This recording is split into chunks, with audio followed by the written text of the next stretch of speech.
The Dajjal shall try to strip God of all of his divine attributes and claim them for himself. This arrogance is also the way of the Freemasons, who are engaged in replacing the laws of God with those that are man-made and claiming justice across the land, using technology to monitor all that you do, trying to see and hear everything, using genetics to alter and to improve the creation to reach their false standards. Their arrogance knows no bounds, and they obey no law but that of their own making. These are the forerunners to the Dajjal. These are the Freemasons.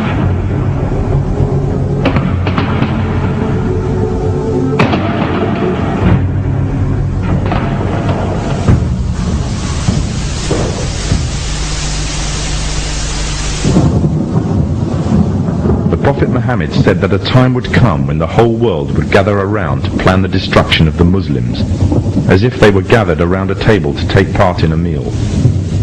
Today the nations of the world are doing just that, around the circular tables of the United Nations General Assembly Hall. He also said that the time of the Dajjal will be years of confusion. People will believe a liar and disbelieve one who is trustworthy, and those who rebel against God will have a say in general affairs. Today, during the time preceding the Dajjal, there is also a time of confusion. The systems set up by the forerunners to the Dajjal have ensnared many Muslims away from truth, using lures such as wealth and materialism and fulfillment of earthly desires. A miserable trade indeed. These times of tribulation are like a giant sieve, sorting out the true believers from the apostates and hypocrites. Many have adopted the lifestyle and philosophy of the Dajjal system, retaining perhaps only their Muslim names or clothing, wearing them like a badge to their identity, and in every other way embracing wholeheartedly the system that is being used to eradicate Islam.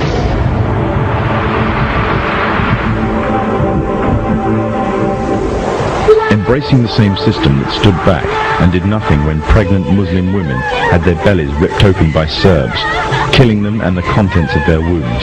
The same system that stands still whilst women and small girls are being raped in Kashmir. A system that stood still whilst mothers saw their children dragged away by soldiers during the night, never to return, simply because they spoke out against being refugees in their own homeland.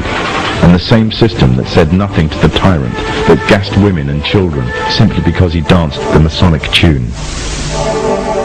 For those who choose this system, claim to love Allah and His Messenger, but hate what He has brought, leave the guidance that is Islam, and they adhere to the evil system of the Dajjal, living their lives in accordance with its rules, and seeking from it worldly rewards, disregarding the truth that is the laws of Allah. They are those who invite upon themselves the wrath of Allah. They came down to the side of the road by the thousands, and they had Kuwaiti flags, and some had American flags. The forerunners to the Dajjal have set up this system to destroy Islam, either directly, through military and economic coercion, or indirectly, using ideological warfare. They have divided and conquered, instilling diseases such as nationalism and racism into the heart of the Ummah. Their biggest fear is Muslim unity and revival of the message brought by the last prophet to mankind, and everything they do is geared to prevent this. They have manipulated Muslims, setting up and promoting divides. They have installed their own universal language, compelling all to learn or be shut out, and reducing Arabic to secondary and inferior language in society. And what they have used most to keep the Muslims at bay is oil.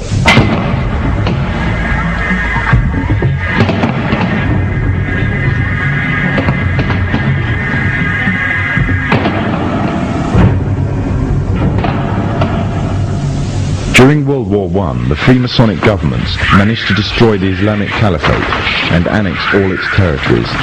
The part now called Iraq was put to British mandate, and current borders were defined by them and through the Iran-Iraq War. After its independence, the USA took over interest in Iraq. In fear of a purist Islamic uprising, the CIA aided the Ba'ath Party's rise to power, making Saddam Hussein the leader of Iraq and an ally to the Masonic states. When Kuwait later started raising its oil prices, it was destroying the war-torn economy of Iraq. Threats were made but ignored. The situation worsened until finally Iraqi troops were mobilized to the border. The Freemasonic media, the American media in particular, portrayed this as a shock and outrage. However, it is reported that the US ambassador to Kuwait had prior knowledge of the invasion and Iraq's intentions, as did the CIA. After the Gulf War, Saddam is still alive, and Kuwait has been liberated. It remains to be asked exactly what purpose the Gulf War served to its Freemasonic orchestrators. The Masonic West has long realized that the control of oil is vital to their economies. One of the main reasons is their reliance on cars and road transport. However, although technology exists to mass-produce fully operational electric cars, all attempts to do so have been vetoed. This is because oil is crucial to maintaining their world order.